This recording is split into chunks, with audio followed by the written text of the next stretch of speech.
Om Sri Sai Ram. Shirdi Sai Satcharita, written by Hemadpantji and translated by Gunaji. Chapter 3. Sai Baba's sanction and promise. As described in the previous chapter, Sai Baba gave his complete assent to the writing of the Satcharita and said, I fully agree with you regarding the writing of Sai Satcharita. You do your duty, don't be afraid in the least. Steady your mind and have faith in my words. If my leelas are written, the avidya, that is nescience, will vanish, and if they are attentively and devoutly listened to, the consciousness of the worldly existence will abate, and strong waves of devotion and love will rise up, and if one dives deep into my leelas, he would get precious jewels of knowledge. Hearing this, author was pleased, and he at once became fearless and confident and thought that work was bound to be a success. Then turning to Shama or Madhavrao Deshpande, Sai Baba said, If a man utters my name with love, I shall fulfill all his wishes, increase his devotion, and if he sings earnestly my life and my deeds, him I shall beset in front and back and on all sides.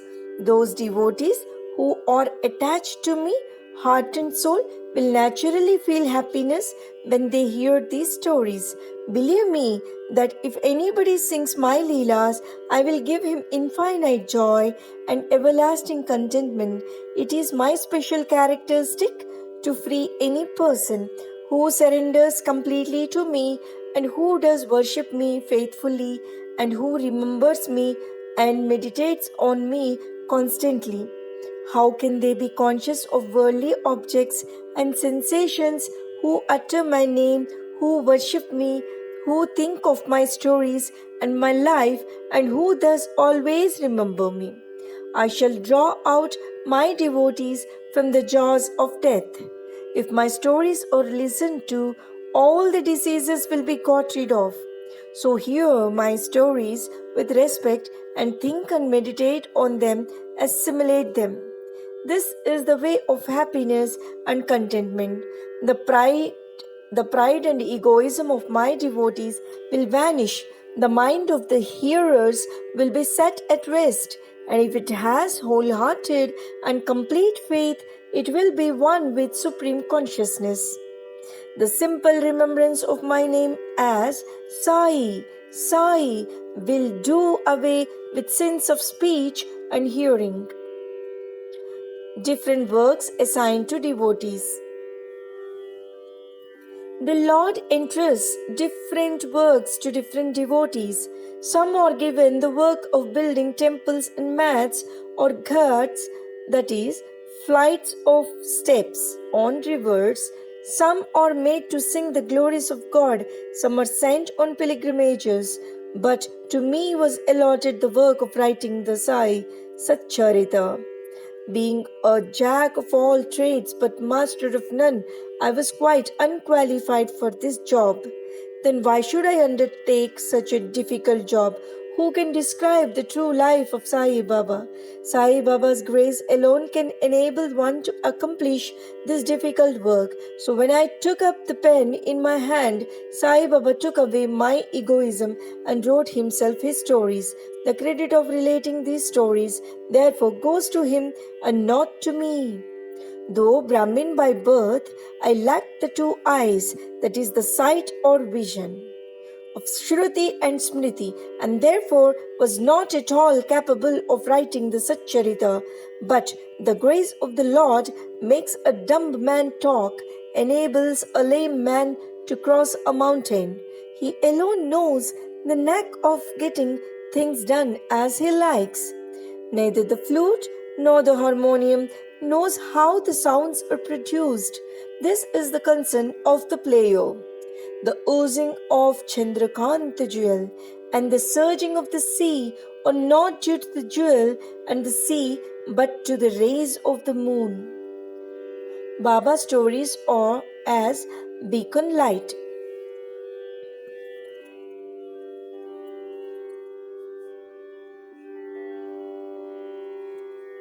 Lighthouses are constructed at various places in the sea to enable the boatman to avoid rocks and dangers and make them sail safely. Sai Baba stories serve a similar purpose in the ocean of worldly existence. They surpass nectar in sweetness and make our worldly path smooth and easy to traverse. Blessed are the stories of the saints. When they enter our hearts through the ears, the body, consciousness, or egoism and the sense of duality vanish. And when they are stored in the heart, doubts fly out to all sides, pride of the body will fall, and wisdom will be stored in abundance. The description of Baba's pure fame and the hearing of the same with love will destroy the sins of the devotee, and therefore this is the simple sadhana for attaining salvation. The sadhana of Krita age was Shamadhama, that is tranquility of mind and body. For Treta age, sacrifice; for Dwapara, worship; and for Kali, that is present age, it is singing of the name and glory of the Lord. This last sadhana is open to all the people of the four varnas, that is Brahmins, etc. The other sadhanas, that is yoga, yajna, that is sacrifice, dhyana, meditation, and dharana, concentration, are very difficult to practice, but singing and hearing the stories and the glory of the Lord, that is Sai Baba, is very easy. We have only to turn our attention towards them. The listening and singing of the stories will remove the attachment of the senses and their objects, and will make the devotees dispassionate, and will ultimately lead them to self-realization. With this end in view, Sai Baba made me or helped me to write his stories, Satcharita Mitra, Satcharitamrita. The devotees may now easily read and hear the stories of Sai Baba, and while doing so meditate on him, his form, and thus attain devotion to Guru and God, that is Sai Baba, get detachment and self-realization. In the preparation and writing of this work, Satcharita Mitra, Satcharitamrita, it is Sai Baba's grace which has accomplished everything, making use of me as a mere instrument. Motherly love of Sai Baba. Everybody knows how a cow loves her infant calf. Her udder is always full, and when the calf wants milk and dashes at the udder, out comes the milk in an unceasing flow. Similarly, a human mother knows the wants of a child and feeds it at her breast in time. In case of dressing and adorning the child, the mother takes particular care to see that this is well done. The child knows or cares nothing about this, but the mother's joy knows no bounds when she sees her child beautifully dressed and adorned. The love of mother is peculiar, extraordinary, and disinterested, and has no parallel. Sadgurus feel this motherly love towards their disciples. Sai Baba had the same love towards me, and I give an instance of it below. In 1916-80, I retired from government service. The pension that was settled in my case was not sufficient to maintain my family decently. On Guru Purnima, 15th of Ashada, day of that year, I went to Shirdi with other devotees. There Mr. Anna Chinchanikar, of his own accord, prayed to Baba for me as follows. Please look kindly on him. The pension he gets is quite insufficient. His family is growing. Give him some other appointment. Remove his anxiety and make him happy.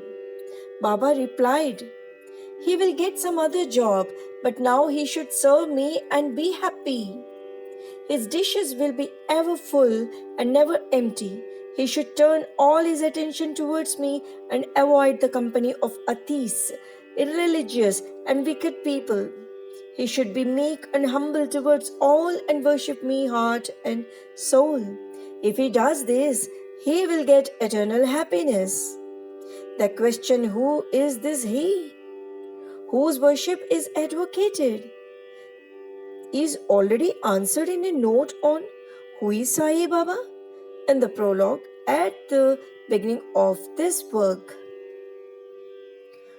Now, Rohilla's story. The story of the Rohilla illustrates Sai Baba's all-embracing love. One Rohilla, tall and well-built, strong as a bull, came to Shirdi wearing a long kafni, that is robe, and was enamored of Sai, who stayed there. Day and night he used to recite in a loud and harsh tone kalma, that is verses of Holy Quran, and shout Allahu Akbar, God is great. Most people of Shirdi were working in their fields by day, and when they returned to their homes at night, they were welcomed with the Rohilla's harsh cries and shouts. They could go no sleep and felt much trouble and inconvenience. They suffered in silence this nuisance for some days, and when they could stand it no longer, they approached Baba and requested him to check the Rohilla and stop the nuisance. Baba did not attend to their complaint. On the contrary, Baba took the villagers to task and asked them to mind their own business and not the Rohilla. He said to them that the Rohilla had got a very bad wife, a Xantippe, who tried to come in and trouble the Rohilla and himself. But hearing the Rohilla's prayers, she dare not enter, and they were at peace and happy. In fact, the Rohilla had no wife, and by his wife, Baba meant Durbuddhi, that is bad thoughts. As Baba liked prayers and cries to God better than anything else, he took the side of the Rohilla and asked the villagers to wait and suffer the nuisance, which would abate in due course. Baba's sweet and nectar-like words. One day at noon, after the Aarti, devotees were returning to their lodgings, and when Baba gave the following beautiful advice, be wherever you like, do whatever you choose. Remember this well, that all what you do is known to me. I am the inner ruler of all, and seated in their hearts, I envelop all the creatures, the movable and immovable world. I am the controller, the wire puller of the show of this universe. I am the mother, origin of all beings, the harmony of three gunas, the propeller of all senses, the creator, preserver, and destroyer. Nothing will harm him who turns his attention towards me, but Maya will lash or whip him who forgets me. All the insects, ants, the visible, movable, and immovable world is my body or form.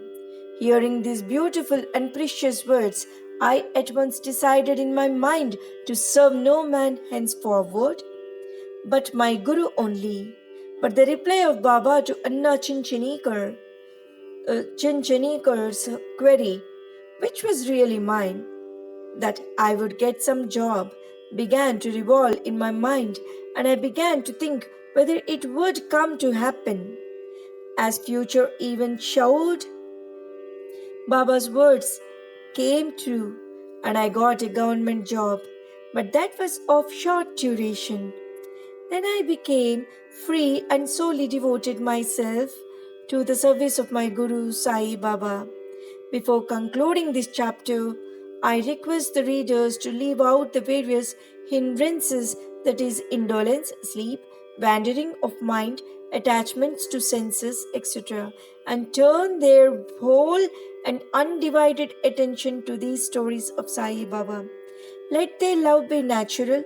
Let them know the secret of devotion.